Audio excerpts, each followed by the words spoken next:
मुंबईच्या शिवाजी पार्क परिसरामध्ये ज्येष्ठ नागरिकांना लुटणाऱ्या टोळीचा पर्दाफाश करण्यात आलाय।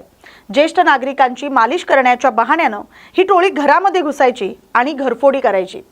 शिवाजी पार्क पोलीस ठाण्याच्या हद्दीत या टोळीच्या मुसक्या आवळण्यात आल्यात। या धक्कादायक प्रकाराने परिसरात एकच खळबळ उडाली आहे।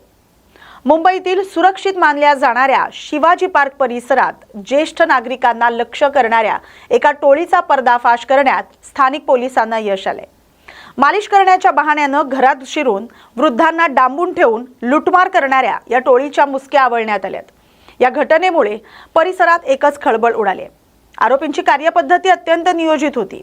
हे भामटे परिसरातील ज्येष्ठ नागरिकांची रेकी करायचे। जेव्हा घरात हे ज्येष्ठ नागरिक एकटे असायचे तेव्हा ही टोळी मॉलिश करण्याच्या बहाण्याने घरात प्रवेश करायची आणि त्यानंतर त्यांना धमकावून हातपाय बांधून घरातील रोख रक्कम आणि सोन्या चांदीचे दागिने लंपास करायचे। शिवाजी पार्क नजीक राहणाऱ्या एका 62 वर्षीय वृद्धाच्या बाबतीत असाच प्रकार घडला आणि त्यांनी दिलेल्या तक्रारीवरून पोलिसांनी तपास सुरू केला। शिवाजी पार्क पोलिसांनी तांत्रिक पुरावे आणि परिसरातील सीसीटीव्हीच्या आधारे या टोळीचा छडा लावत यात विकास रणवीर सिंग आणि विवेक कुमार ठाकूर तसंच एका विधी संघर्षग्रस्त बालकाचा समावेश आहे।